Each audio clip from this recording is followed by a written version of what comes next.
Welcome, all of you. My name is Ellen Oakes. I'm co-president of the League of Women Voters, Greater Chippewa Valley. On behalf of my league and the League of Women Voters St. Croix, the Fair Maps Coalition, and GROW, and with recognition for those that helped publish this event, such as Menominee Area Chamber of Commerce, Menominee Rotary Club, and Menominee Newsnet, we warmly welcome you. Thank you for joining us today to discuss the next steps in the ongoing fight against gerrymandering. Many of you have been part of this effort for years, working to undo the damage caused by Wisconsin's gerrymandered 2010 district maps.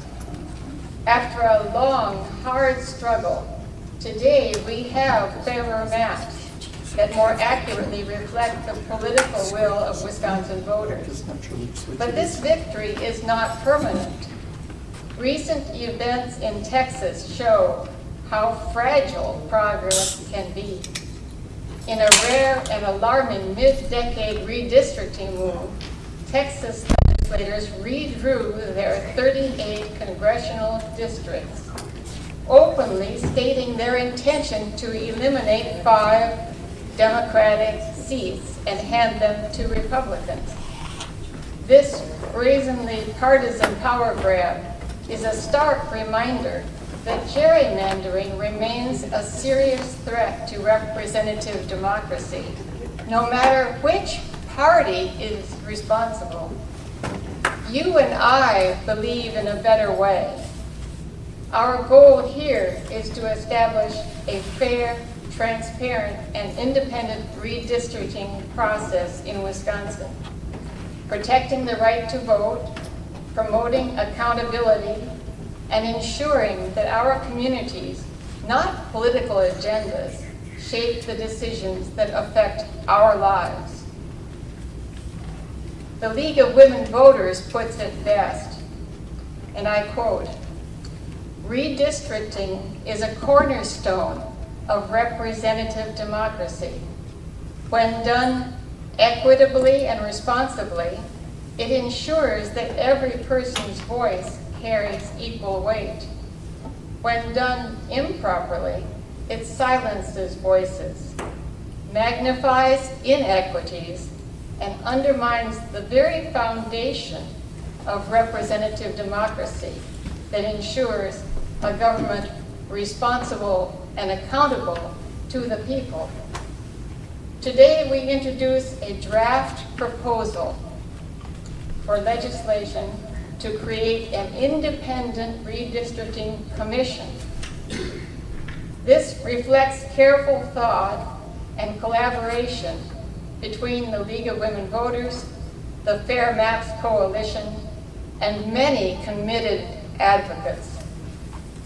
Grateful for your time and interest, we've invited all local, state, senator, and assembly representatives to attend this hearing.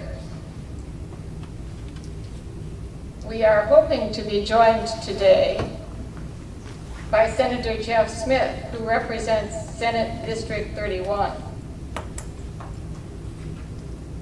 It's not here yet. Are we getting an echo?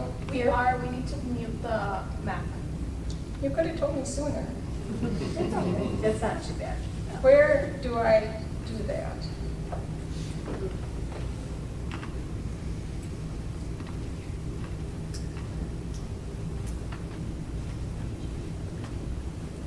Thank you. I don't have a Mac.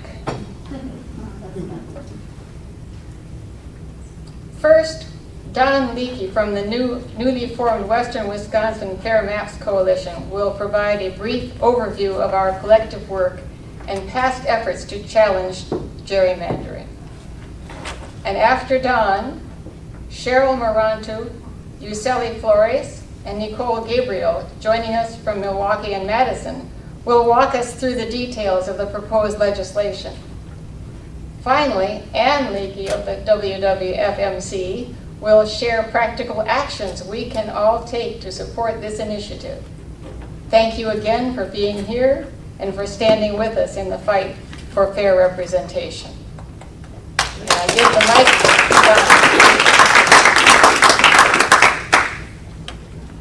John. Thank you, Alan. Well, I think you've already seen that this is a joint effort of the League of Women Voters from Wisconsin and the Fair Maps Coalition and others. I'll present some history and especially some local history about the quest for fair maps. And did you want to do this introduction? Okay, and then you're going to hear about the proposal from Cheryl Moranto, and that's a lot of stuff.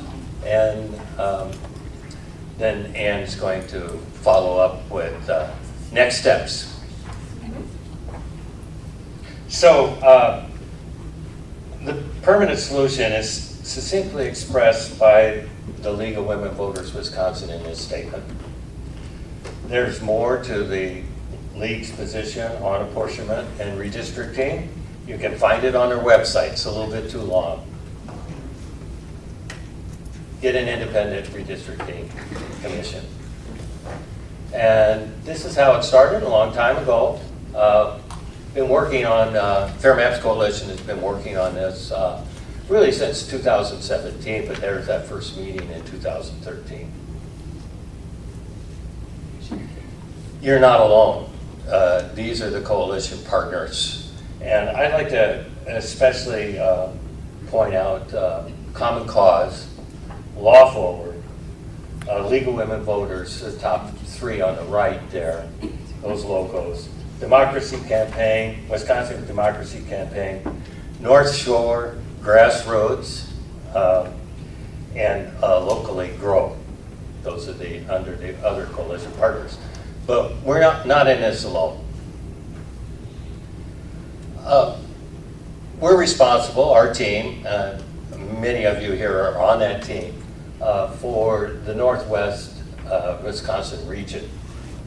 It's covers a large area, but it is about 1/7 of the state population, and there's 7 teams working on this throughout the state. We're going to start off really with our known territories right here.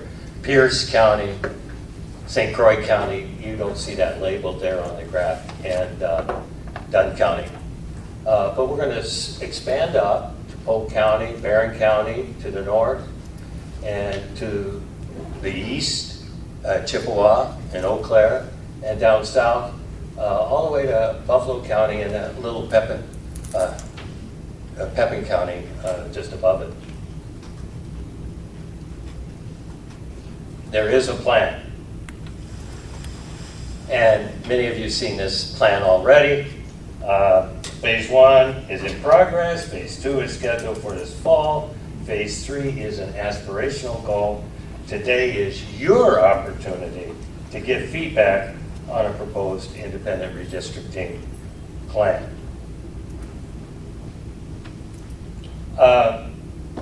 The presentation, to me, I've counted it, this is a 9th official town hall. I think Sally would tell you there's been more presentations than that. A few more are coming up in September. Madison, Kenosha, Racine. And then there's going to be a big rally on October 16th down in Madison. So I'm here basically to get you in the rally spirit, as only a retired math professor can. I would remind you of our efforts in the past on our journey to fair maps. Working together in a sustained effort over several years, we the people were able to finally get fair voting district maps in Wisconsin. It was not easy. The goal of Fair Map campaign in western Wisconsin began with WWNVD, which was the very first project of the local grassroots organization, GROW.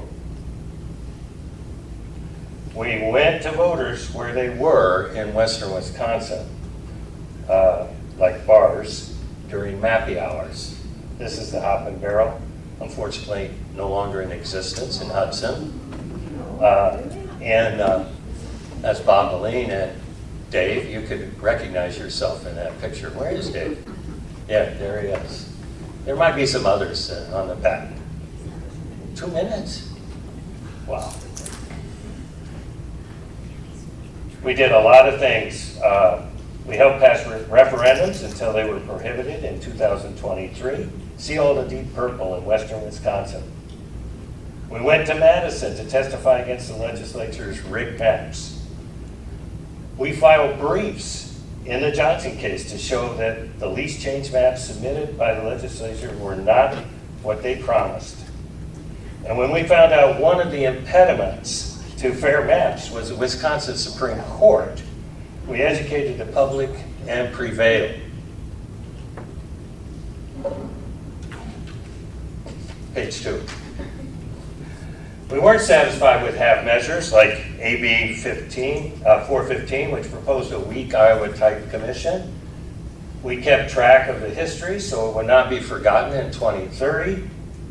We continue to fight in the court, showing that some maps split wards contrary to the Wisconsin constitutional requirements. And when the court experts sided with the 4 politically neutral maps in the Clark case, the Republican-led legislature was forced to recommend Governor Evers' Assembly and Senate maps. Thanks, Bev Sterney, for that cartoon. And again, I'll remind you, the Republicans passed this map in the legislature. 18 senators, 63 assembly people. The no votes came from Democrats. So that sort of shows you how much cooperation we have in our legislature today. That was a cause for celebration. I can skip through the rest of these. We need a permanent solution. And that's what you're going to hear today, proposal. It's up to us. We're the only ones that can do it. We can't count, it's obvious we can't count on government to do it. We're going to have partners there, but we've got to force the issue. Thank you. All right, Sally's going to introduce Cheryl. Sounds good, thank you. Thank you all so much for being here. We couldn't be more grateful. We were just in Door County and we drove about 5.5 hours to get here, and we were just as welcome. So it's amazing to be in community with you all. Our good old Cheryl Moranta, who's here as well, quotes, "Gerrymandering is a bipartisan disease." Don said that more eloquently than I did while he was presenting, but this is a constant effort to end it, regardless of whatever political party is in charge. So the Wisconsin Independent Redistricting Plan follows best practices. Experts from Common Cause, who are one of our partners in Campaign Legal Center, have studied redistricting across the country and created guides that work best. If you want to read it, we encourage you to read it. It's 180 pages long. We split that up amongst 12 people. And they found that only 4 states, Arizona, California, Colorado, and Michigan, have truly independent redistricting commissions written into their constitutions. Notice how I didn't say Iowa? Yeah. These systems, while they're not perfect, they work. They're approved by voters, and that's what they have today. And so in creating a proposal for the Wisconsin Independent Redistricting Commission, the League of Women Voters was instrumental. The not so ad hoc, because we meet every Monday for 2.5 hours, sometimes 3, sometimes twice a week. Redistricting Committee has reviewed these reports extensively and consulted with redistricting experts. So we kind of Frankenstein the Wisconsin model. We grabbed the best pieces from all these other states and built what we believe to be true and what Wisconsin truly needs. Some experts in other reports include Simone Leeper. She's Senior Legal Counsel at Campaign Legal Center. Dan Lentz, who used to work at Law Forward, one of our partners, is also Legal Counsel at Campaign Legal Center. Yurich Redistricting was the former Deputy Director for Redistricting at the Brennan Center. Katie Fahey, she's the Executive Director of thepeople.org. It's nice to know that I got her on speed dial when I have a question. Not to brag. And some redistricting reports, including 2 by Common Cause, Unlocking Fair Maps, and then the Roadmap for Fair Maps in 2030, and the Redistricting Commissions in the 2021 redistricting cycle. This entire slide deck is available for your pleasure, fairmapsuite.com. These are all hyperlinked, therefore you can click and read through them. Some other sources included the different commissions that we studied to kind of, again, make a Wisconsin model and make something that worked for us. We have a message from Simone Leeper, who's the Senior Legal Counsel at Campaign Legal Center. We've always had technical auditory difficulties. So we're going to try our best to not have that difficulty today. We're 0 for 9, so let's see. Okay. I got a plan. Drum roll. Are we on? Hello, hello? No. I'm going to hit pairs. This one works. Yeah. I think. Hello, hello? Okay, hello? I'm going to hit set. No, you probably don't want to do that. Too late. Okay, well, I'm going to turn it off. Just use the podium What microphone. makes the podium work? All right, since there was an echo already. Sounded good here. Oh, no.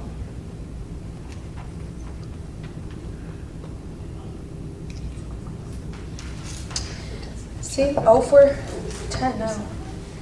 Love it for me. That's okay. Just a sec.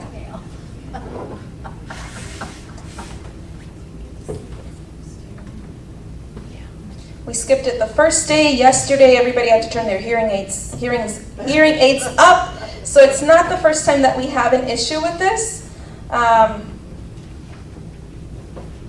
Viewer, request access. And you can watch, actually, we might even have the video on our Facebook. But for the sake of time, we're going to skip this. Is everybody okay with that? It's on our TikTok, it's on our Instagram, it's on our Facebook. It's basically Simone Leeper saying, you know your community's best, very quietly for some reason.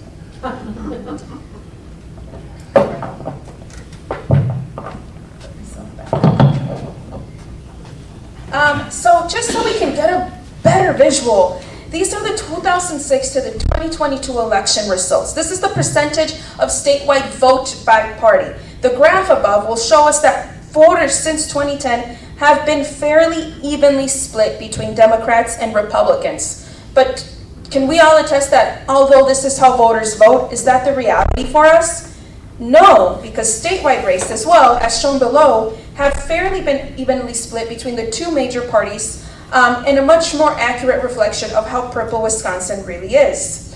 In the graphs below, notice that since 2010, the legislature has been overwhelmingly Republican, regardless of vote count. But this is due to the rigged maps imposed after the census in 2010 and 2020. For instance, in 2022, although most voters statewide chose Democrats, in the state assembly and in the Senate, Democrats actually lost seats, even though they won 3 of 5 state races. So this is when everybody goes, wow.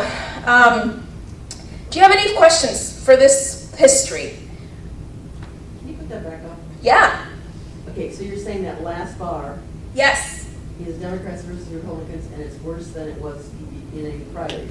So this is 2010 through 2022. This is before the 2024 fairer maps. So as you can see, between 2006 and 2022, this is the percentage of statewide vote by party. So this is how people have voted, but because of the rigged maps, we're not getting that up until 2022. Yep. So this is how the draft proposal for Wisconsin Independent Redistricting Commission presentation will go. You can use the QR code to access the PDF. If you don't already have a physical copy of the PDF, it's here, so we encourage you to come and pick one up. We're going to define the IRC. Then we're going to really go into the nitty-gritty of the draft proposal and it's going to be presented in multiple sections. Each section will have something that looks like this. We encourage you, we need you to use the slip that was either on your chair or on your table or given to you, somebody's raising it up, to ask a question. Why? Because we take that comment serious. We take every single one of those comments, we log them, and we review them as a team every Monday after a presentation. And if there's something that we're missing, we edit the draft proposal, because it's still a draft, and we edit the presentation. The last thing that we just added less than a week ago was maybe we need co-chairs. What if the chair gets sick? We need a co-chair. So we've really been using all the feedback that you all provide to feed into the draft proposal. So please, if you need more, there's more. There will be different sections that will look like this for any questions that you may have. If you are hard of writing, we get it. We will do our best if you want to come up to the podium and ask your question, but we limit that to folks that really only need that due to accessibility purposes. Then we'll go into, if we have time, a 15-minute Q&A. We'll stick around for a bit, but we still got a ways to go, so we'll make sure to answer your question during the Q&A section. Then we'll talk about what's next, and we'll close this out with some calls to action. So, without further ado, we're presenting the draft proposal for Independent Redistricting Commission in Wisconsin. And I think that's Cheryl. Yeah. All right. Yeah.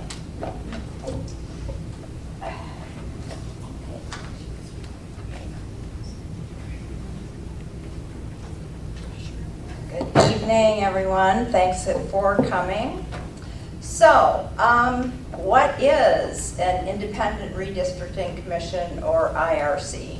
The key elements are that it's citizen-led, that it is distinct from the legislature, and that it is not controlled by the representatives of any political party.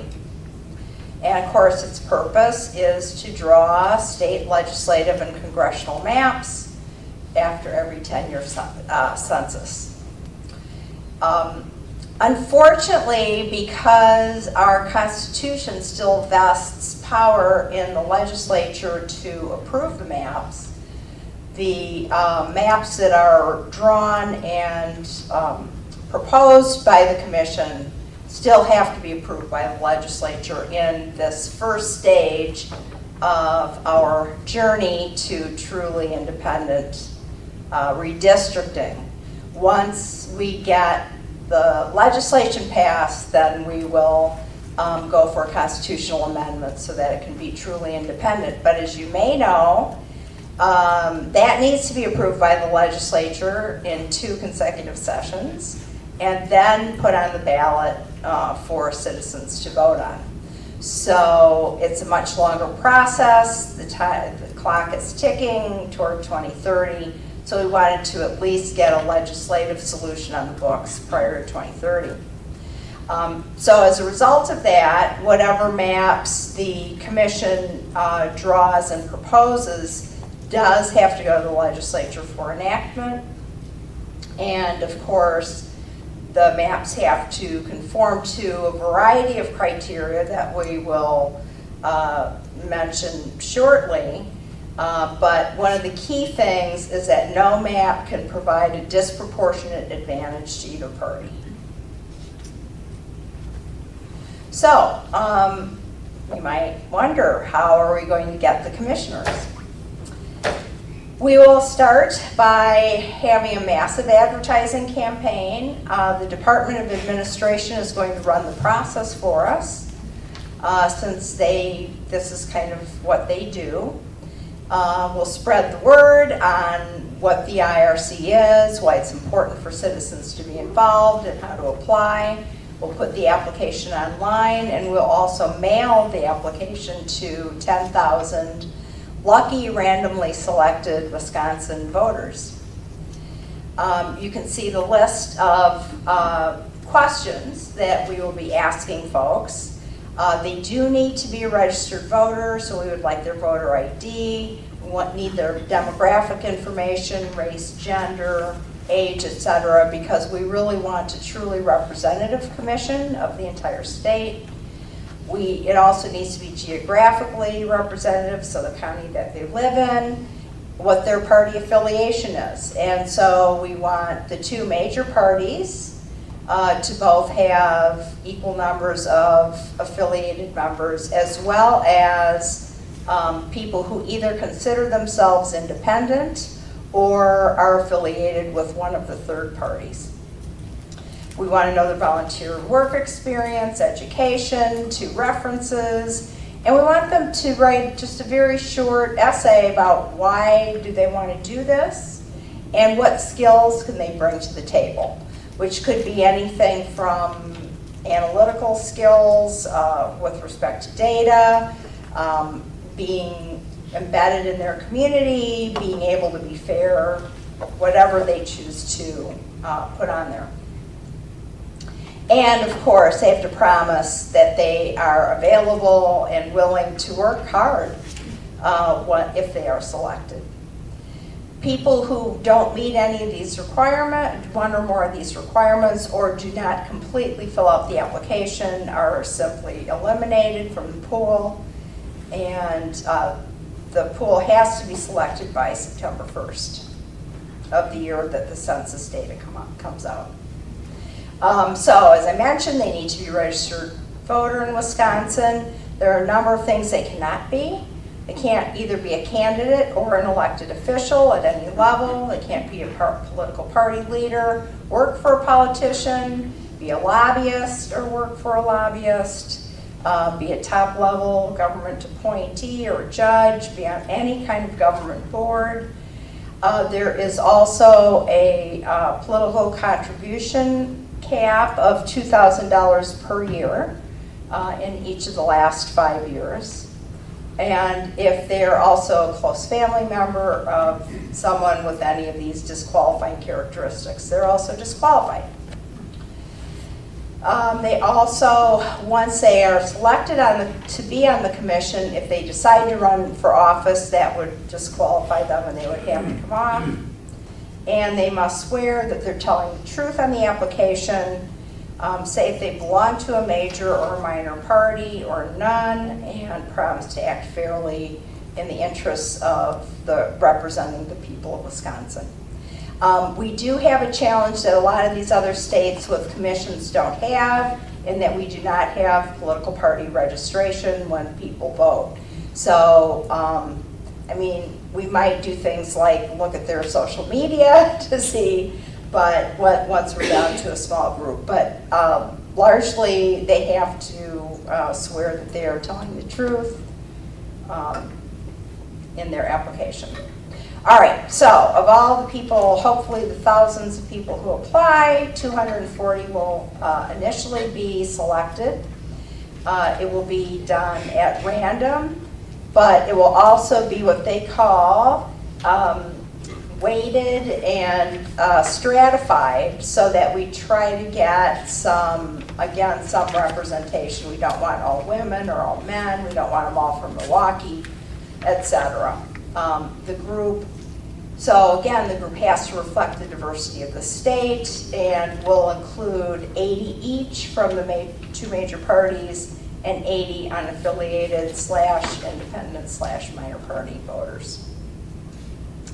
Then the legislature gets a shot at striking people on the list that they don't think should be there. Each of the 2 party leaders in the state legislature on each side of the aisle get to strike 2 from each of the pools. So a total of 24 people might be struck through that process. And that would leave us with 216 applicants that would go back to the Department of Administration. And then those from that pool, the commission will randomly select 3 from each major party, 3 unaffiliated / minor party. And we want to make sure at least 1 person lives in each of the regions of the state. And those 9 people are the first set group of commissioners. Then that first, the initially selected 9 will select the remaining 9 commissioners. Again, 3 from each of the party pools. Again, this is an opportunity, since now it's not random, there can be human intervention to make sure that it's diverse, that it's across the state, all those other things to ensure that there is good representation. And it's basically just a majority vote to approve each of the second 9 commissioners. However, any person on the commission has to receive at least 2 votes from each of the major party representatives and 1 of the unaffiliated. So that gives us a total of 18. Now, there are only 15 who will actually be actively working and drawing the maps. However, we have a spare 3 so that who are going to be reserve commissioners, so that if for any reason one of the 15 has to step down before the work is done, they will take over. That means that even though they're not voting, they are attending meetings, they are given the training, etc., so that they will be fully up to speed and be able to step in the event they have to replace someone.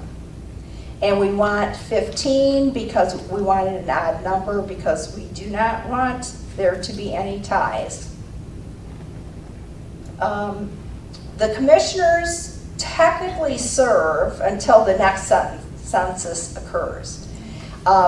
We expect most of the work to be done within the first year or so. However,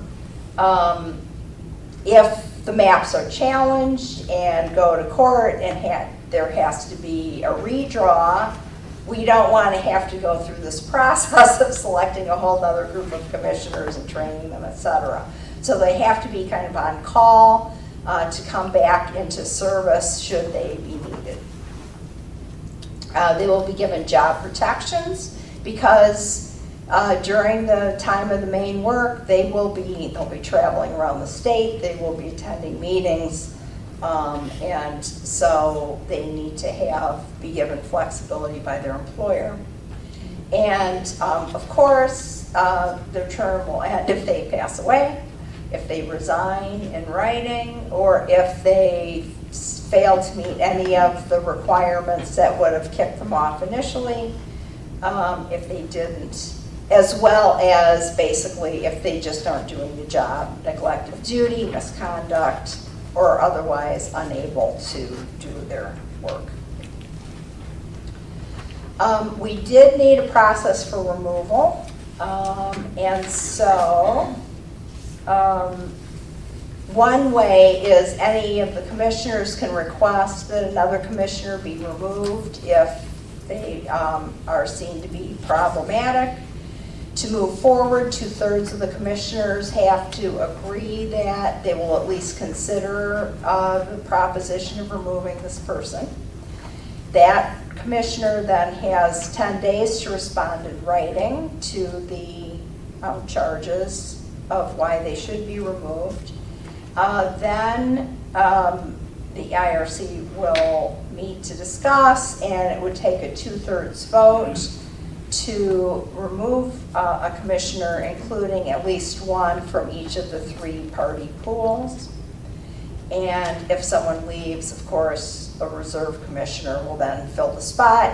If it's someone who's affiliated with the Democratic Party, it would be the reserve Democratic Party commissioner, reserve commissioner, etc., Republican or independent. So that is the first section. Are there any questions? Are we going to ask them now? Or? Yeah. Oh, you can just Yes. put them up and we'll pick them up. Yeah, right now. We thought Here's the softball. better to kind of, Any other questions? The one microphone on the table should work now, and the other one will turn it on. Yeah, we got it, so we do that. so good question. How is party affiliation determined? Is it that they are members of the party, that they contribute to candidates? We really kind of have to take their word for it.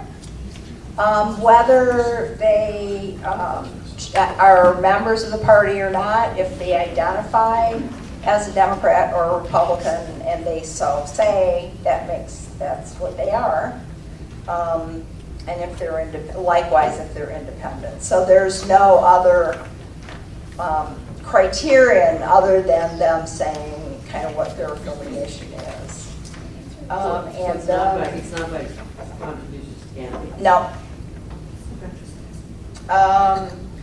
Does job protection involve, but that might be something we might want to check. So if somebody says, I'm a Republican, but then you look and see that they've only contributed to Democratic candidates, you might wonder about the truthfulness of that.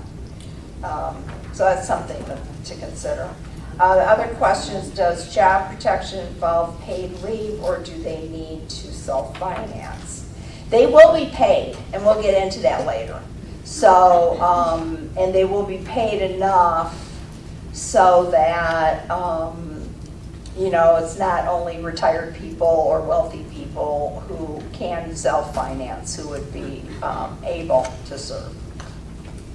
I think that sort of answers Dawn's question. So in the proposal, there's a question mark behind income for demographic info. Won't that be needed if economic status is considered in the selection process?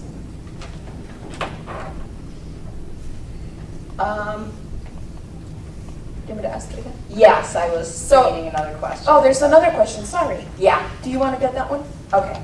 So this one is good. Will the commission reside administratively within the Department of Administration? Will this proposal require appropriation of funds to support the operations? Actually, we're going to answer that in the next section, so we'll get to that.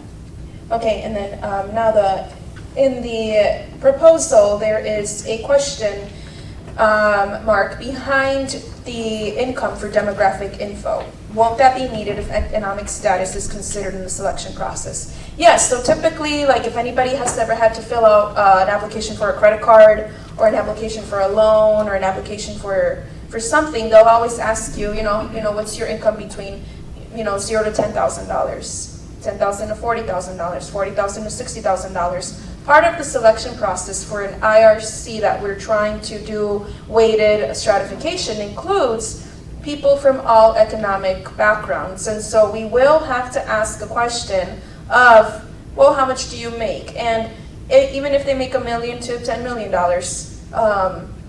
a year or $10,000, we more or less value accurate representation for the state of Wisconsin rather than that. And it's also not to exclude anybody that might be retired or might not be receiving an income. It's just so we get a more reflective body in the IRC.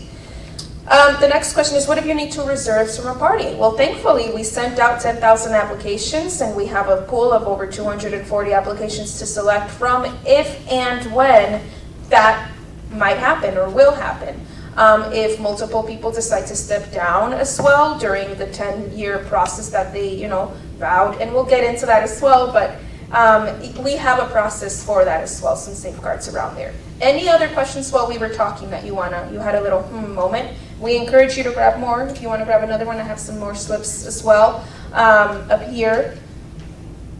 Otherwise, we can keep going.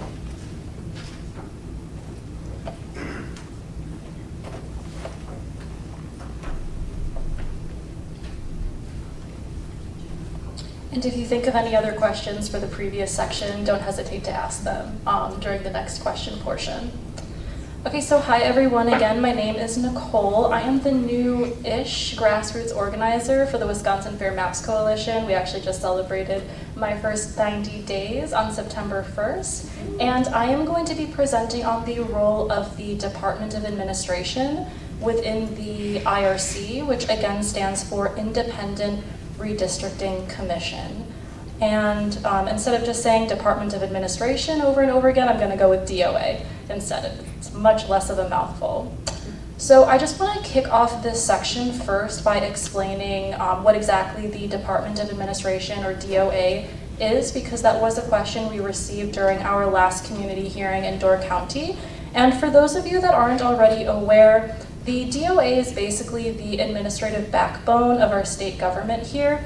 They work closely with the governor, different state agencies and commissions, and they're also responsible for assisting with preparing the state's biennial budget, administering payroll, and various other administrative duties. And I also want to explain why we chose to house the Independent Redistricting Commission within the DOA. And the reason for that is because the DOA is already set up to collaborate with the public, as well as already existing commissions. In addition to that, the DOA also already plays a central role in the state budget process, as I mentioned, so they'll be able to most easily incorporate the commission's budget into the governor's budget. Okay, so with that, let's go ahead and get into it. So the DOA is going to get things started by scheduling the first IRC meeting within 1 month of commissioner selection. The DOA is going to monitor IRC spending and help the IRC run smoothly by supporting hiring a chief of staff as well as other team members. So the IRC staff themselves are going to then in turn keep things organized. So the IRC staff is going to be responsible for paying staff, experts, and legal counsel. They'll also be responsible for paying the IRC bills, travel costs, and other expenses. And they will be responsible for supporting the commission chair, creating agendas, keeping meeting notes, and sharing them. The IRC staff will maintain public records from meetings and update the IRC website as well as share news. They will also share the final redistricting maps with the public once those maps are ready. So those 15 commission chairs and the vice chair, this is how they are going to work. So they are going to be chosen by the 15 active members of the IRC by their third meeting. The vice chair is going to be chosen by the 15 active members of the IRC by their third meeting. The chair and vice chair will work with staff to set the meeting dates, times, and agenda. The chair will run the meetings and delegate tasks to other members. And the chair is also just going to generally be the public spokesperson for the IRC. The vice chair is going to perform these duties in the event that the chair becomes unavailable. All of the IRC members are going to undergo special training. They must agree to attend all public meetings attend all meetings unless there's a good reason, and they must listen to the public in all hearings. The IRC members must also follow laws about open meetings, keeping records, and ethics. So this is how the public is going to get involved, and this section is really important because we really want this to be a citizen-led initiative. So the first round is going to take place before the maps are actually drawn. There's going to be 2 rounds of public hearings. And again, that first round will take place before the maps are actually drawn. And during that first round of public hearings, the IRC staff will teach the public about how redistricting works. So just a little bit of redistricting 101 for folks that attend. They will ask for input from people about their communities and local areas. And there will be at least 1 hearing in each region of Wisconsin, as well as a virtual option. Info shared at these hearings will help shape the first draft of the maps, again, because we really want this to be a citizen-led initiative, just like info that we're gathering during these community hearings is helping us shape our draft proposal. The second round will take place after the maps are actually drawn then, and during that second round, the IRC will share the proposed district maps for state assembly, Senate, and Congress. They're going to ask the public for feedback on the maps, and again, there will be 1 hearing per region, as well as a virtual option for those that cannot physically attend. So any Wisconsin resident may submit maps or comments to the IRC, and I know I sound like a broken record saying this, but it's because we really want it to be a citizen-led initiative. So you all are also welcome to submit your own maps once we get this legislation passed. All submissions are public records. The IRC must follow open meeting laws, and members may not talk about unfinished map ideas outside of public meetings. So where does the IRC get its money? The IRC is going to be funded by the state. The state legislature will provide the IRC money some sufficient to do its job, and some sufficient basically just means exactly as much money is needed to function, no more, no less. That money is going to be planned during the state's budget cycle, which occurs every 2 years, and that money is going to be used for paying commissioners for their work, hiring impartial experts and lawyers, hosting public hearings and meetings, publishing notices, keeping records, and handling any legal matters that may arise. So how much do we expect to be allocated? During the first round, we expect at least $4 million will be allocated, and for future rounds, we expect the same amount as the previous cycle, although adjusted for inflation. And I know that $4 million sounds like a really big ask. I mean, it is a lot of money, but at the end of the day, it pales in comparison to the money that was spent to fight the unconstitutional voting maps. So the $4 million a year. $4 million a year during the first, Biennium. I think for 10 years, right? Yes. Yeah. Mhm, yeah, 10 years. Per Yeah, biennium or per year? Per cycle? per like so. All 10 years. So- Yeah, all 10 years of the cycle. Yeah, so until the next census rolls around, basically. Yeah, sorry I didn't explain that. It's not, so it's a total of $4 million Mhm. For 10 years. over the 10-year period, just one $4 million pot. Mhm. Yeah. The work is spread a little bit though. Yeah. Okay, okay. Back. Go ahead. All right. Oh, no problem. So the DOA will help manage payments and invoices. The IRC will be audited just like any other state agency, and any leftover money must go back to the state after new redistricting maps are implemented, again because money is being allocated some sufficient. Okay, so that was a really short short section. Do we have any additional questions about the role of the DOA, or maybe something that pertains to one of the last sections that we covered? Yeah, ask away.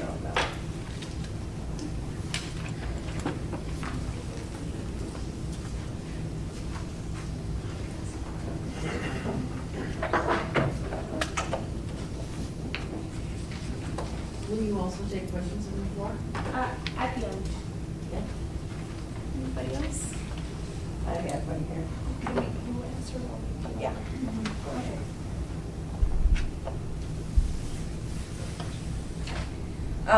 The first question is there a method identified for evaluating the performance of the commission after the first round of redistricting? It really talked about it, but you know, if You they want to don't grab get, that mic? if they don't get challenged legally, that would certainly be one, one measure, although good maps could be challenged too, right? So,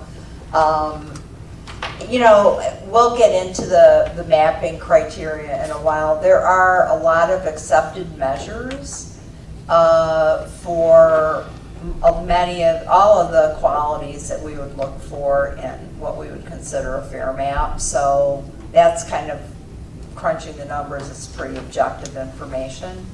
I guess that's how I would judge. But I don't know. Yeah, I can answer this one. Have there been any fatal flaws identified in the course of the history so far with the IRCs in Arizona, California, Colorado, or Michigan? If so, have those experiences been a point of learning for the Wisconsin proposal? Yes. Just this year, Michigan, the commission approved an increase in their salaries. And they've already spent, and it's not even 2025 yet, and they spent over 25% of their budget already in just paying themselves. And so we realized that, okay, how do we safeguard that? And how do we make sure that we make it so that people feel like while they're working, they're getting equitably paid, because they're just gonna be on call rather than getting paid for, all 10 years. They're only getting paid when they're working. And so we were like, whoa, how do we create safety around that? So yeah, that's an example. California now wants to have a ballot initiative to redistrict. There's a maps mess happening there as well. And so we're learning, and we're kind of feeding into the proposal some safeguards to prevent that from happening. I guess the biggest one, to my mind, is the problem that the Michigan Commission ran into with basically their maps violating the Voting Rights Act. I mean, what they did to districts in the city of Detroit was pretty appalling, in my personal opinion. And it did get challenged, and they did have to redraw. So, I mean, I think that must have been, I don't know if they just chose their VRA experts poorly, or I don't know, but that, to me, that was the biggest fail. And we would certainly make sure that they were hiring experts who would give them advice that would not lead to that kind of an outcome. Yeah. The next question is, will there be oversight of the commission members? Can they receive money from the public similar to campaign finance? That was I think 2 questions. So the first one is, the oversight from the commission members is sort of like the DOA sort of establishes them, and then they get almost like a handbook and policy that they have to follow. But because they also do have to put everything out in the public, all of their meetings have to be public, some of the oversight is us. And it's us holding them accountable, it's us submitting comments as they're meeting, it's us getting them to recognize that, hey, don't forget that you are representing the people. And then can they receive money from the public similar to campaign finance? No. Because we have a budget allocated, or some sufficient budget allocated. Can the commission be dissolved, and by whom?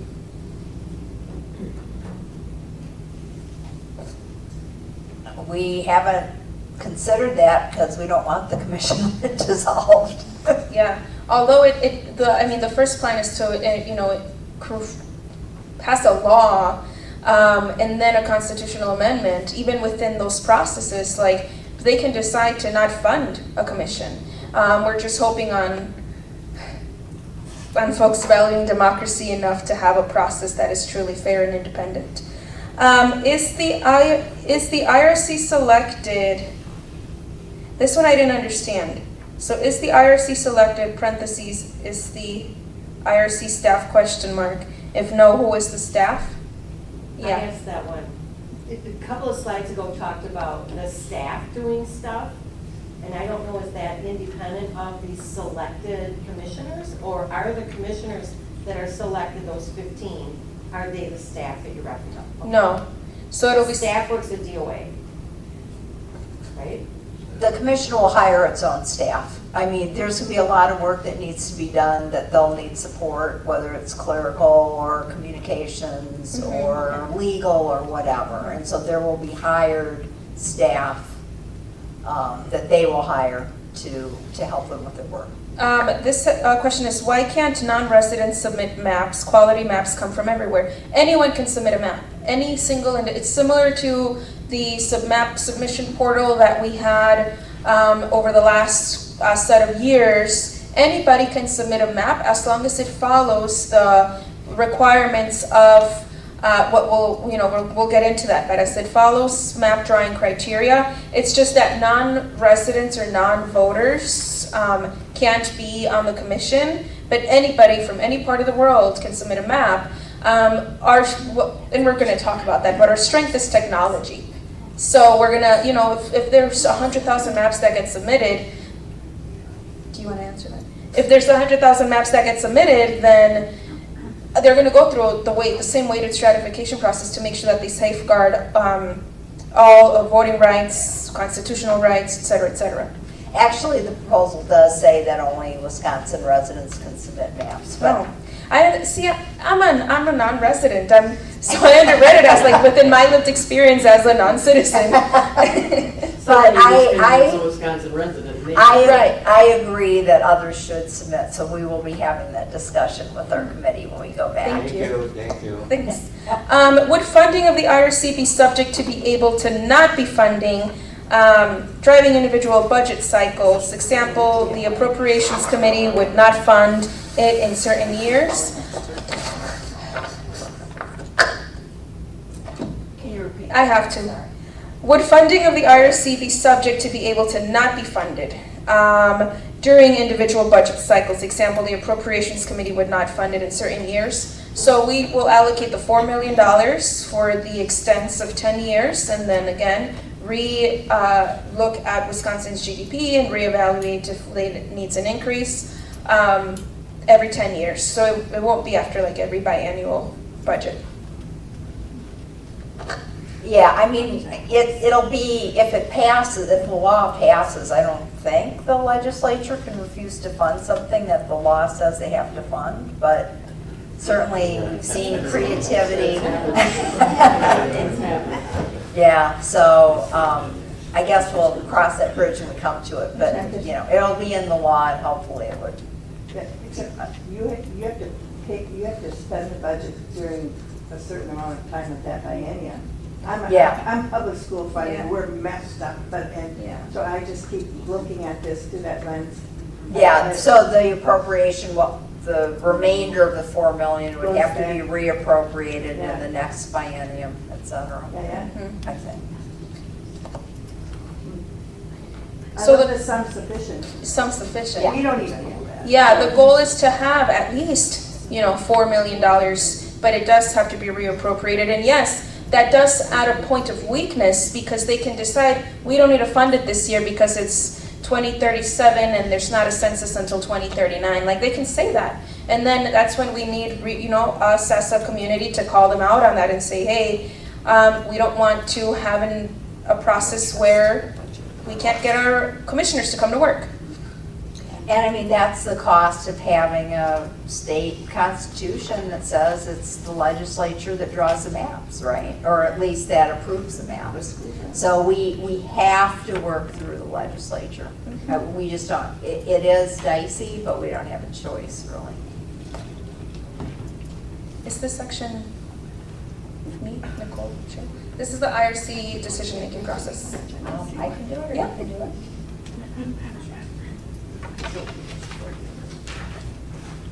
These are great questions. Yeah.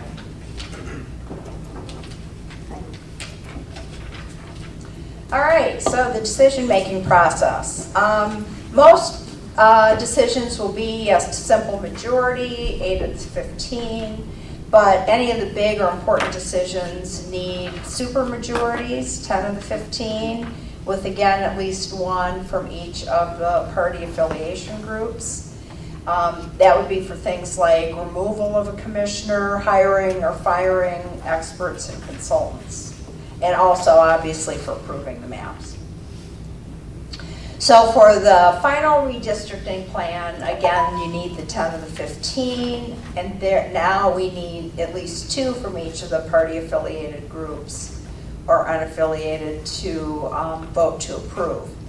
If the commission cannot agree on a map for each of the types of districts, right, so assembly, senate, and congressional, then each member can submit one map. Then the commission ranks all of the maps, and the top ranked map is picked if it has support from at least, I guess it's 2 people from each of the party groups. If no maps meet the rule, one will be chosen at random. Next, the Wisconsin legislature, so then that whatever maps are proposed by the commission gets presented to the legislature, they review it, and they have 3 chances to approve it, vote for it. If they can't agree by August 15th, basically the Wisconsin Supreme Court steps in. The way the proposal is written is that any citizen has the right to request original action in the Wisconsin Supreme Court to deal with the fact that we won't have maps in time unless they do something. All right, so map criteria. Obviously, the most important ones are the legally required ones. There are 3 in the U.S. Constitution. One is that districts have to have equal population.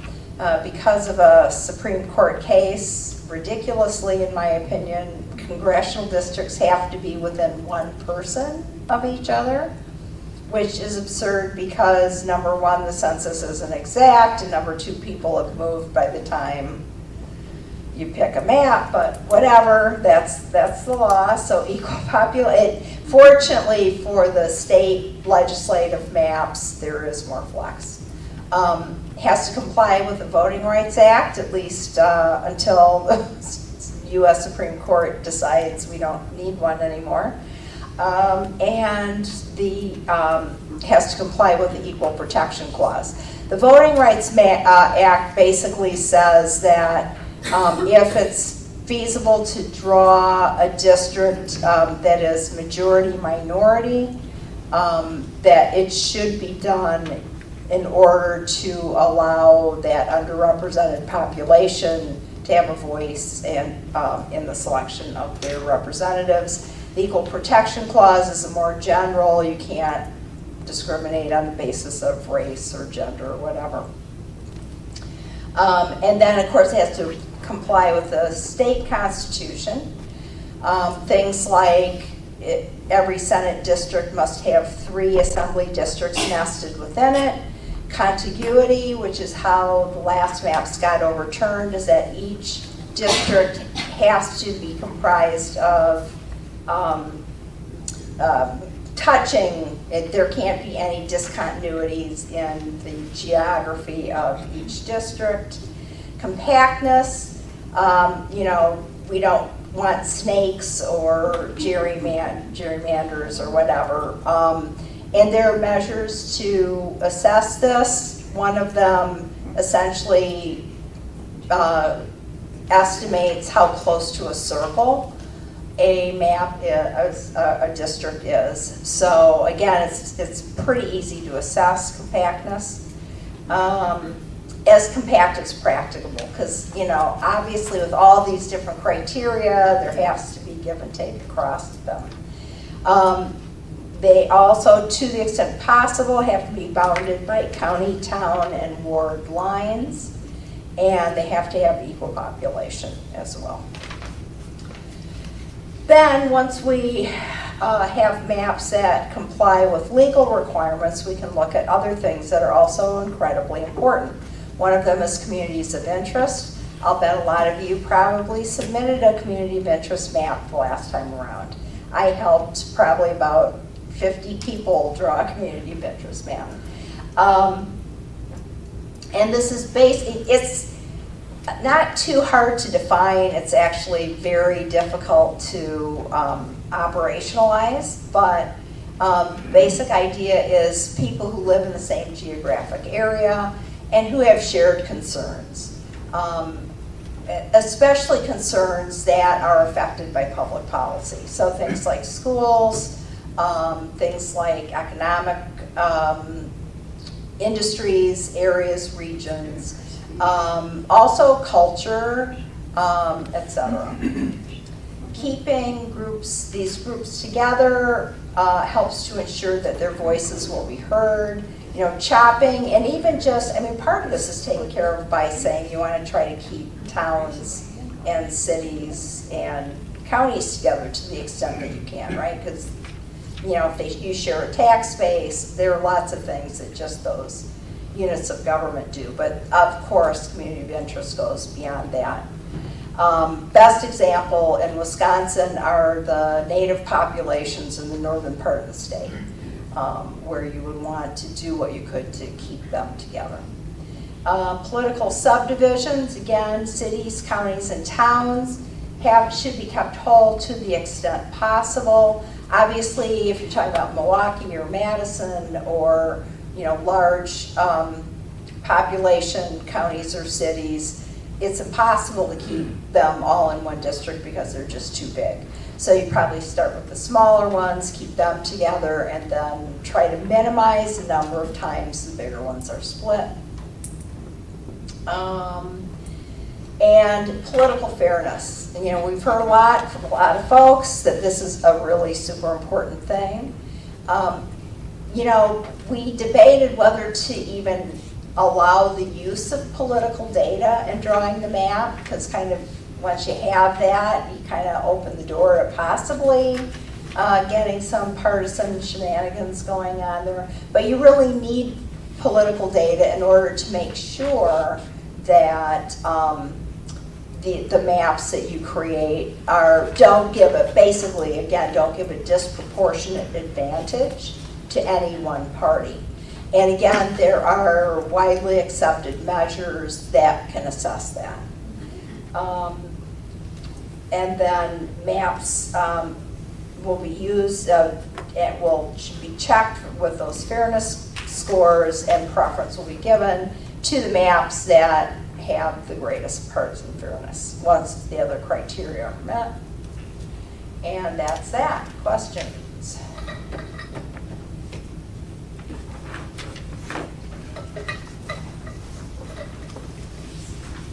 And Don and Dave in the audience know a whole lot more about mapping criteria and how to draw maps than I do. Thank you.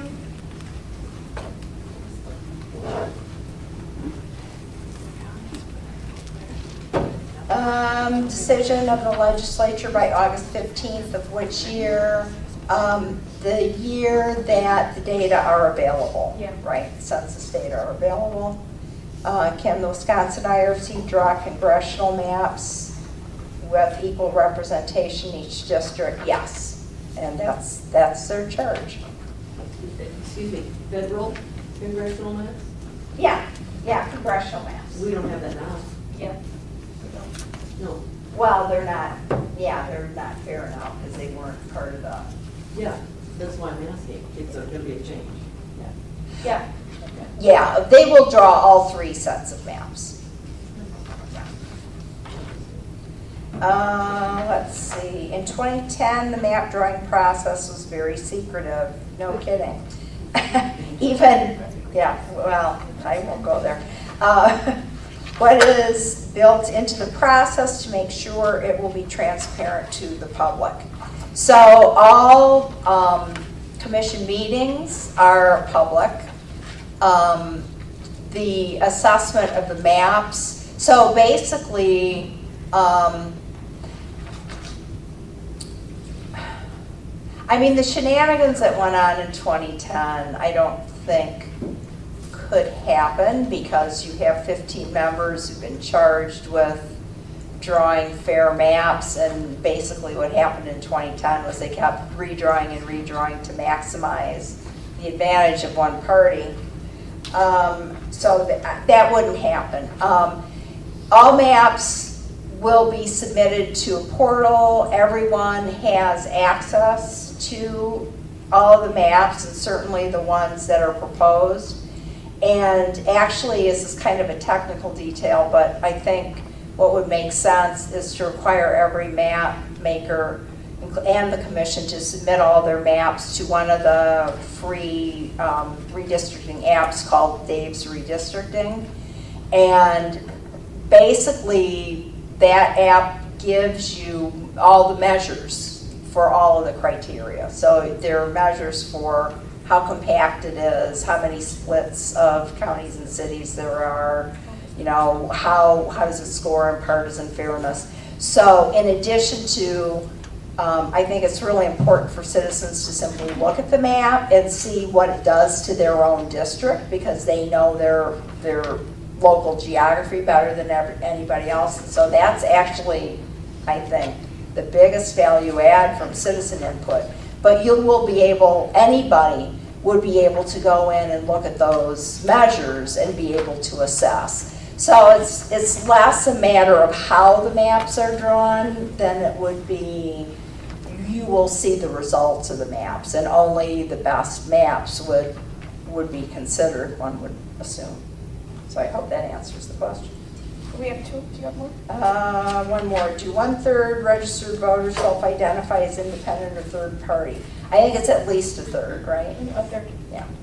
And then we have, is there a date when the IRC must submit their maps to the legislature? It was August 1st by the first census, like after the first census data is submitted. So for example, August 1st of 2032. So that gives people, is it 2031 or 2032? 31, because then that gives people who are interested in running for office time to before before the spring elections. And then how are geographic regions defined? So that includes communities of interest and political subdivisions. Was this a question, because, so the person that selected this was during the solicitation of IRC applicants?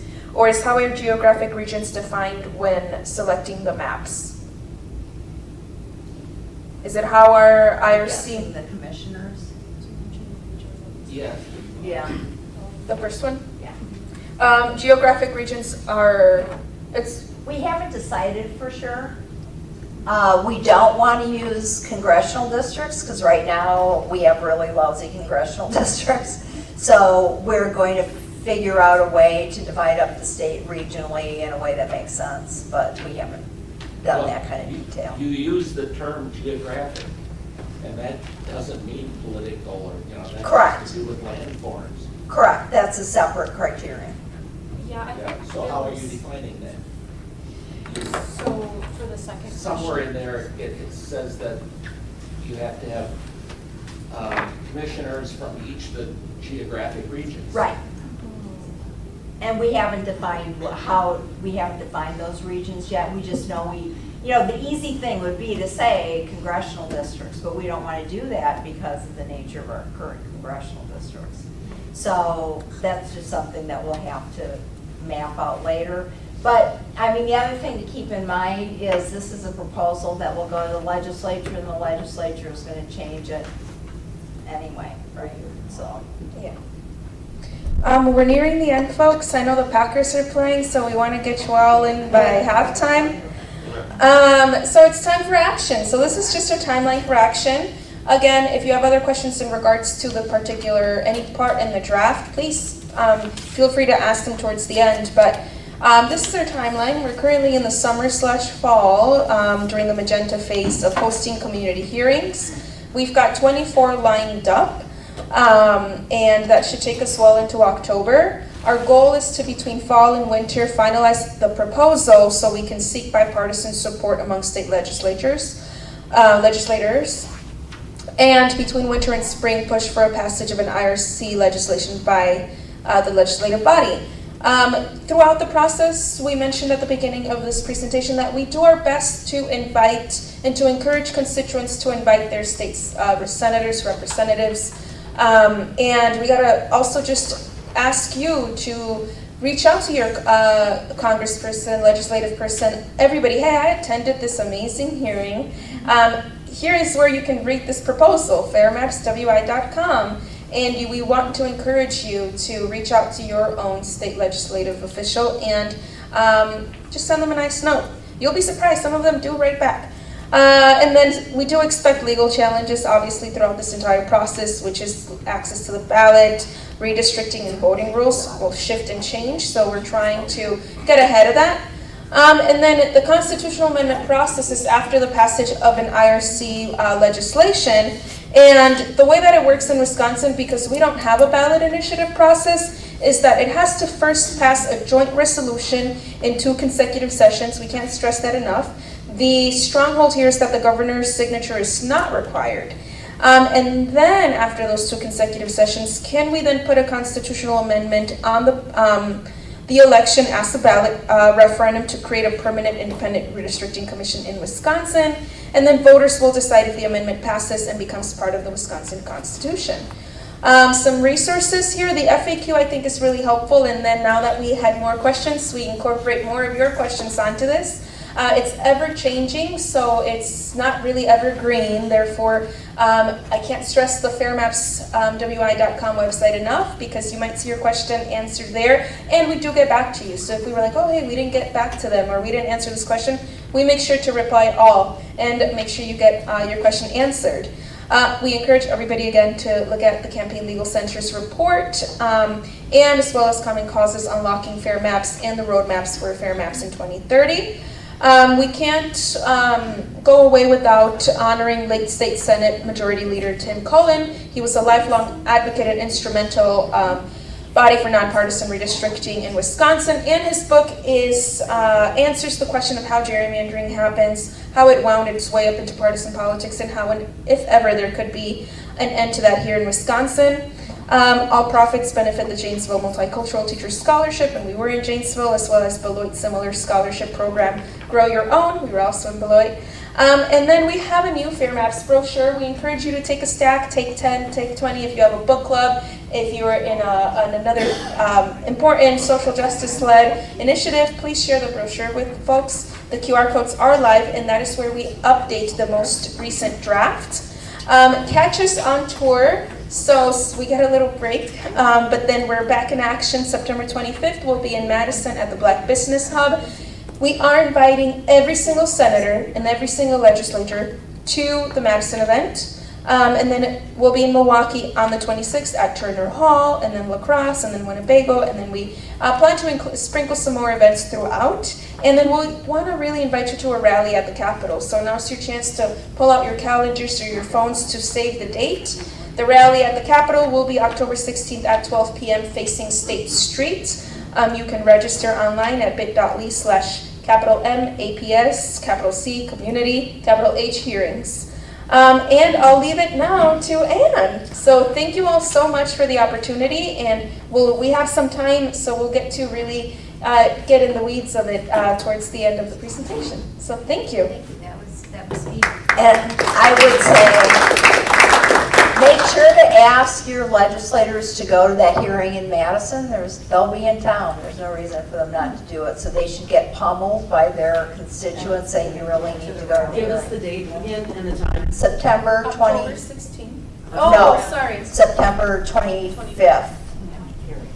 At the Black Business Hub. Thank you. Very quickly, I'm Ann Leake. I'm a member of the Western Wisconsin Fair Maps Coalition, which is the group that formed a couple months ago to put this presentation together for you and to support the Fair Maps Coalition in reaching into this part of the state. I know there's power in this room. I don't want you to go home now without me trying to reach out and connect with you and get your power to join with the Western Wisconsin Fair Maps Coalition. And use the mic. Thank you. Yeah. Okay. Okay. We have two goals. I have two goals. The coalition has two goals. Number one, let's make fair maps in Wisconsin an issue that candidates in 2026 cannot ignore. I don't know how to do that, but I think if we work together and work with the Fair Maps Coalition in the state, we can figure out how to make this such an important issue that candidates have to indicate where they stand on the issue of fair maps. So that's really important. Let's work together to do that. Number two, let's try something new in finding out where the power is and trying to reach out to our legislators, who are the ones who are going to be voting on this. And I want to propose that we start to perform something called a power analysis. We know what doesn't work. We know that writing postcards to legislators, making phone calls to legislators, going to those meetings where we plead with the people in power to listen to us doesn't work. But what might work? Well, we don't have enough power, and we don't exactly know who our allies are here, but let's find out. Let's build our power.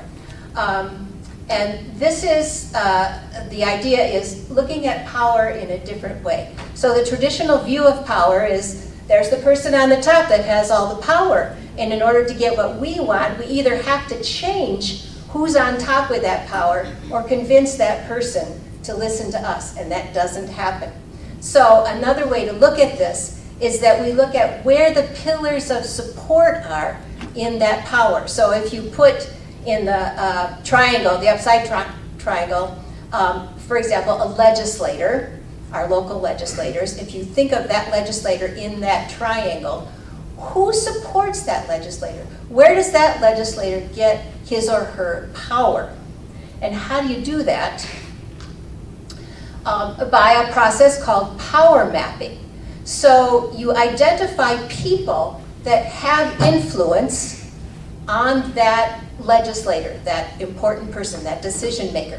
These could be county supervisors in our local area chambers of commerce, people who donate to the legislator, mayors, business leaders, city administrators. Who has influence on these legislators? And we interview these people to find out where they sit on this gerrymandering fair maps issue. We are not trying to convince anyone of anything. We are only information gathering at this point.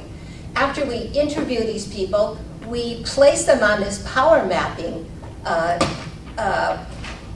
what's it called? Graph, thank you. And we analyze where our power is, and we see if we can change power, move power, influence people to be leaning towards our side. Well, how do we do this again? There are some training sessions that we can use to teach people how to do this, to develop these teams and teach them how to do these interviews and how to do the power mapping. GROW is willing to support us in this and do some training. I'm proposing that we try to get 5 teams in each of the local counties. The teams need to be 5 to 10 people each, and you would try to do 10 or so research visits per county, looking for those pillars of support and trying to identify how they support the legislators. So I've got a proposal that there are trainings either October 1st or 2nd or in early November. It happens by Zoom. They're about 2.5 hours long. If you're interested, if you think you can help, fill out the pink card. Give me your name and email, and I will contact you. Let's try to get this started. Let's figure out how we can find where the power sits in western Wisconsin and what we can do about it. So please fill out the pink cards. If you think you can help, I will be in touch.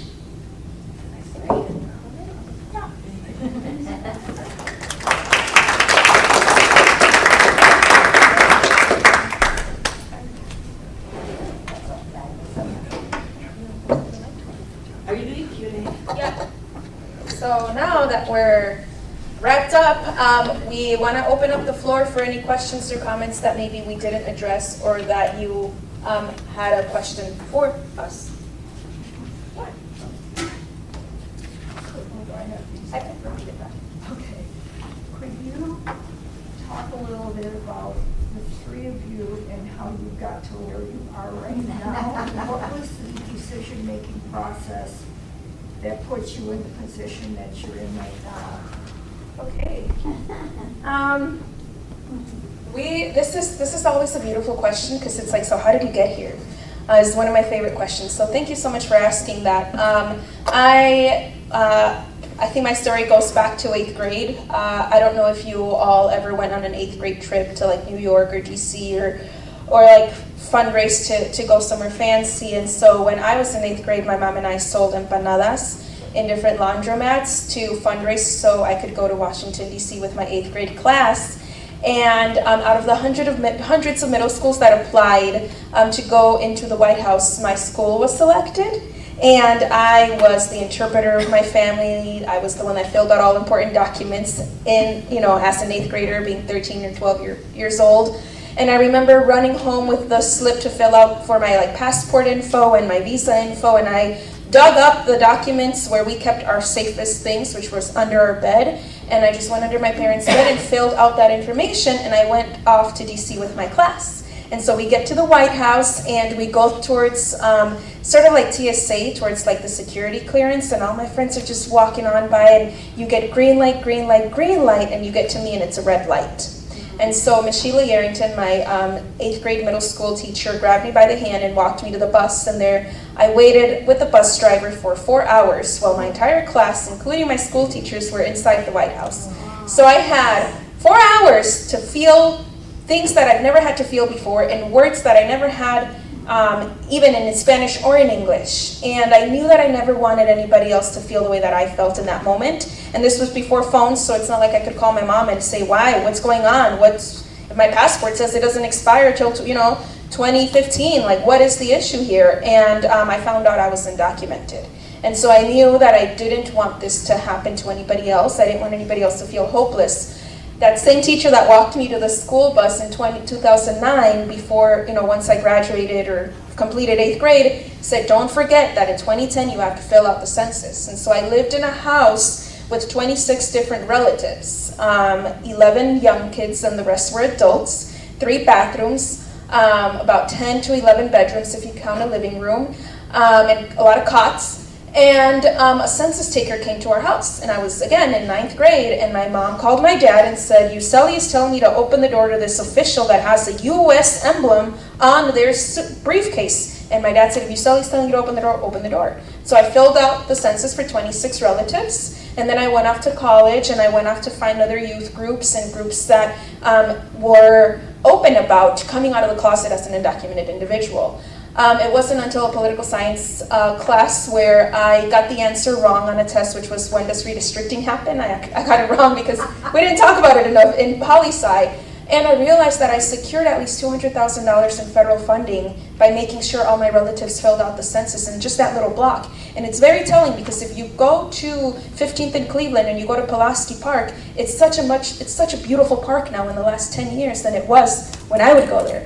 And so I know my story goes a ways back, but then I learned about prison gerrymandering, and I learned about poverty being a systemic issue, and we do address prison gerrymandering in the FAQ because Milwaukee's 53206 is one of the most impoverished cities in the nation, but it's also one of the most incarcerated cities in the nation. And so when political gerrymandering happens, so does prison gerrymandering happen. And all of the funding stays in prisons. It doesn't go back. It doesn't follow the prisoner back, whether they served 1 year, 2 years, 3 years, 4 years. For 10 years, that money is stuck in these suburbs and in these areas where prisons exist. And I learned that poverty is a systemic issue, and the only way we solve that is by ending gerrymandering. And then Carlene Beshin, who I consider like a grandmother, that I crash at her house all the time and get fed, and I love it, but she was like, hey Stella, you are like the only other person that I know that recognizes this issue, and you're a person of color, and you can call out people sometimes on their privilege in ways that I can't because I too am privileged. And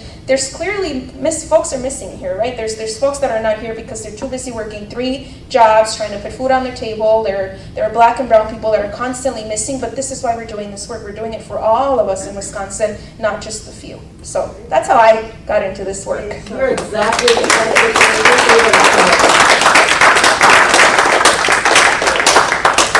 Thanks, Liz. Wow, I hate to follow that. Mine is much more mundane. Basically, I retired in 2019 and always been a political junkie, and so it's like, okay, now I have time to volunteer, and I really, I joined my local grassroots group, which I may be the permanent co-chair of because nobody else wants to do it.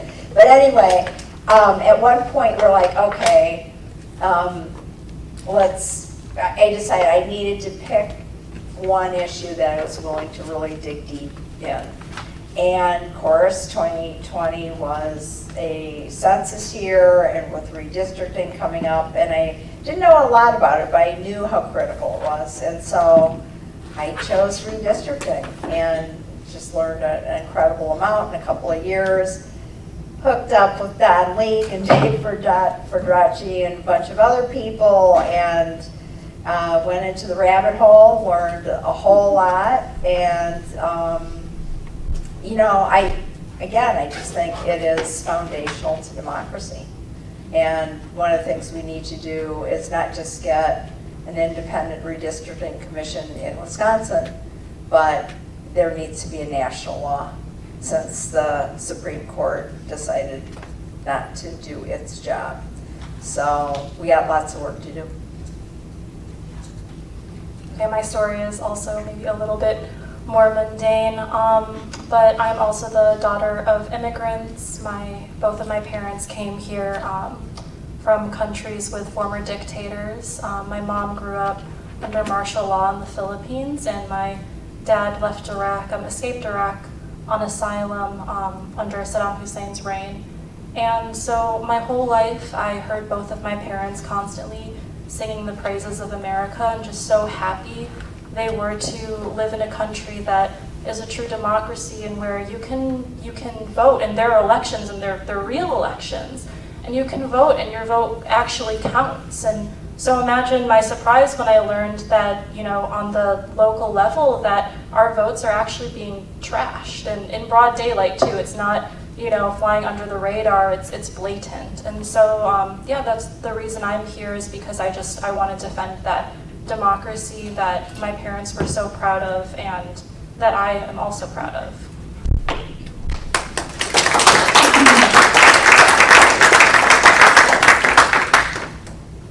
Yeah. Well, I had several questions, but I'm going to skip to the one that I think is most important. What are you going to be doing by next April next year? That's when we have our state convention for the American Association of University Women. And they need to hear this story. Yeah. They need to hear it big time. And I don't know where you're going to be in that time. I don't know how far I didn't catch how far along the process would be. But if you want women to be out there fighting for you, these are women who will do that. Right. So I'd like to give them your name.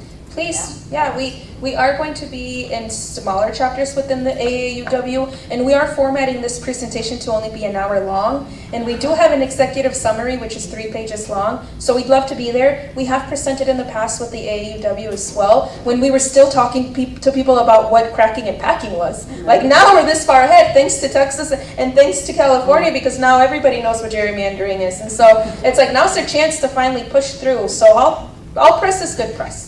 So we'd love to be there. Thank you for that invitation. Well, and it's hard to know where we're going to be. I asked, Mark Spreitzer came to one of our presentations, and so I nabbed him and said, you know, can this actually happen? Do you think we have a shot? And he said that he thought we could, but it would take flipping the legislature. And then we would have to worry, because we're probably not going to get all the Democratic votes, because like I said, gerrymandering is a bipartisan disease. But if the Republicans now, if the shoe is on the other foot, then it will be in their interest. So hopefully we could get a coalition, a cross-party coalition, which is exactly what we want to do, that would vote for it. And that's kind of the ultimate. And so, it might not happen until after the 2026 election. I'll do a follow-up. I think $4 million is a little delusional for 18 people that some of them will be coming from high-paying jobs. I don't know how you're going to figure that out versus low-paying jobs. And then you've got 18 people who will not always be running around, but then they've got their staff, and you're going to get attorneys. Do you know how much they get an hour? Yeah. And then you're going to have a travel budget, and then a printing cost, because, and I'm just thinking $4 million will be gone this first 3 months. Oh, so you were, initially I thought you meant it would be too much. Oh my gosh, no. I mean, I'd like to see a school system run any building on $4 million, let alone a commission. Well, a lot of them are doing it now. Well, I'm sure, because they're not fair, but okay. Yeah, we do address it in one of the lower FAQs. It's in the draft as well. So We did grab the number from one of the other states. yeah, so here, when we assessed salary, we looked at California, we looked at Michigan, and commissioners will be paid during the time when they are only actively working on the redistricting process, and for their time if litigation occurs. So that's 25% of Governor Eber's salary, which is around $43,000. 35% is $61,000, 30% is $52,000, and we highlighted, ask attendees at sessions how much they think is a reasonable amount for commissioners to be paid when they are actively working on redistricting. $40,000 has been the amount that's been talked about in this group because of the different states that we looked at. And California could be its own country if it wanted to, because it just has such a large budget compared to maybe Michigan. But it's a Wisconsin state legislature salary is only $60,000 plus per diem. So this adjustment has to be based on almost like the GDP. And we talked about this extensively, and to this point, we still don't know. If any of you have ever served on a commission where you got paid, what did that look like, and how did that process, one, make you feel? Because they're going to be on reserve, and part of this is almost like your employer cannot fire you as well. If you're needed in the Capitol for 3 months, or if you're needed somewhere for your employer, you can still keep your full-time job. This is almost like, I called it jury duty, somebody else called it the National Guard. I like jury duty, but it's better than the National Guard. But yeah, it's almost like you only come in when you're called upon, and your employer has to recognize this as like a protected, you're doing a service to the community and to the state. I think maybe the 4 million came from Michigan. I think so, and they just increased their salary, so, yeah, Don. Michigan has spent at least 13 million, counting all the judicial contests, et cetera. Yeah, that wouldn't come out of the. But it's, that 13 million doesn't go to the commissioners, it's, Right. it's to, Yeah, but as Mark said, the lawyers and everyone Yeah. else. Right. So, my question is on, I agree with you, Sally, about the jury system. You've gone to great extent to make a representative commission of the state. I follow the People's Mapping Commission, the BMC. I thought they were great representatives of Yeah. the state. And I don't know what the vetting process there was, but I'm not so sure I'm in favor of, at the initial stage, of picking people at random from the vetted pool, because it's not clear what the vetted pool will be. I see Yeah. the things that you have to provide, and those are hurdles that people got to be dedicated to get the letters of recommendation and fill out the resumes, et cetera. But I don't want people joining the commission just to be on a commission and to get an extra paycheck. So I really, I don't know how you can do it, but I want, California says we're only going to accept 60 quality people in those different divisions, Republicans, Democrats, unaffiliated, and they have people assigned to read those resumes and winnow it down to 60 people. They don't choose random 60, they choose 60 in the first stage. I'm completely in agreement with the randomness afterwards, but that first stage, I think it's a little dangerous. So, this might be TMI, too much information, but I went on a date with this data scientist who works for Rockwell Automation. And he was saying how they were hiring for another data scientist, and they put the application out on just like Indeed and InJobs.net, or all these things, and almost 20,000 people applied for that one job. And these are people from India, these are people from other countries, these are people from Milwaukee, these are people from all over the world apply for this one singular job. So and he was showing me the technology, that there's already a tool where you feed almost like this algorithm. This is my perfect candidate. This is, this is who I want to be hired on. And then that algorithm will kind of, just like how we have this selection process, we feed all of this information in detail to this algorithm. And if only 5,000 people applied and not the 10,000 applied, the algorithm would then, with weighted stratification, would pull out the top 240. So it would be like the first 100 would be like, like when you, in school, like I was like maybe like 9 or 8 in my 350 like high school class, and so like it's almost the same thing. It's weighted on grading as well. And so even though it's kind of weird that you're going to select 240 people, we're only getting our best. To quote something that we might not all like, but we're only bringing our best, and so we're only selecting the 240 from like the best out of the 5,000 applicants. It's still a little random for sure, but it's a little better. The way that he explained how even like Rockwell Automation hires, I'm like, whoa, okay, so. And then they still have to go through a trial process, right? They still have to follow this like 90-day work plan and this like set goals for where they plan to be in terms of education. Nobody just goes to McDonald's and starts flipping burgers. Like you have to take safety courses and courses on ethics and everything. So we expect for that to happen, especially people that might not have a college degree, but they care and they've been involved and they know how to testify. They've helped, et cetera, et cetera. So we really want to include everybody. It's not going to be perfect, and it's not going to be easy, to quote Simone from that video, but we know us best, and we encourage all of you to, when this application process is out, to apply. And it's not just going to be 10,000 random folks. It's going to be on billboards. It's going to be on Indeed. It's going to go with the DOA. That's why it was so crucial that we did talk about, like, where should this live? And the DOA is kind of like the safeguard of democracy, because they're in a way where they can oversee other commissions, so they kind of already have these processes started. I just went on a long-winded answer, but I hope it served a good visual. Sounds like an interesting date. It was! Yeah, he was a great guy. Yeah. Any other questions? Yeah.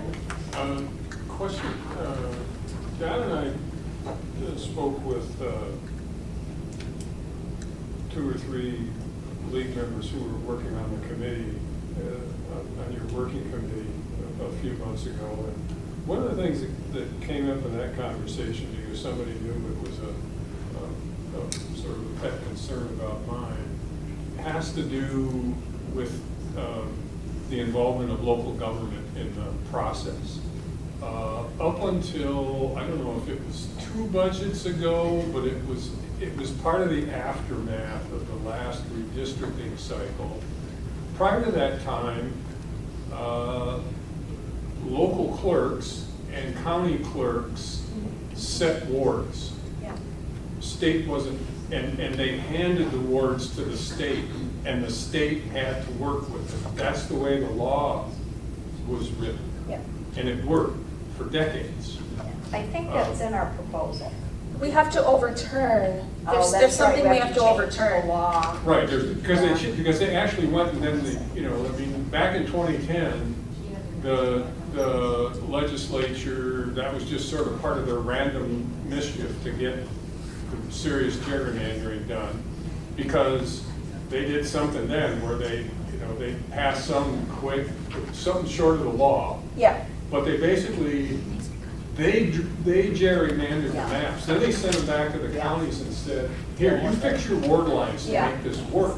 Yeah. And that had never happened before. No. So part of the consideration is political subdivision, which is what you're naming, which is where local redistricting processes have to occur first. Yeah. And that can only be done by, and the suggestion is that they have to repeal the 2011 Act 39, which requires legislative action, or adopting a shared revenue bill that calls for local governments to redistrict first. Right. So we tried to add that as a safeguard here, so making sure that if this is enacted, they have to repeal this to give it back. So kind of like the model that Anne showed, that triangular model, where it's like it starts at the bottom and then makes its way upwards.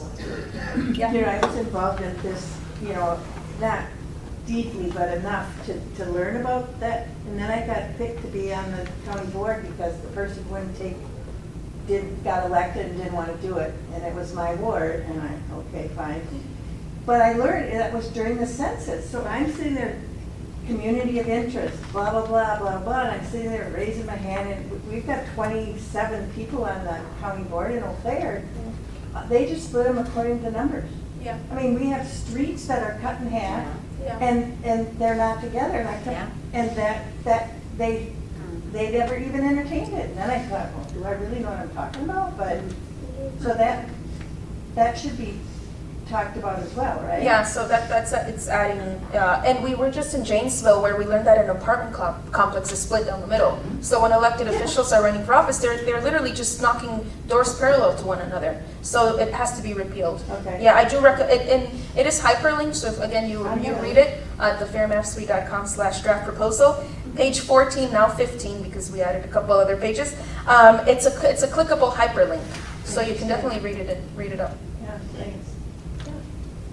This has been great. Any other questions? All right, I think it's halftime, so y'all get to go watch the rest of that game. Thank you all so much.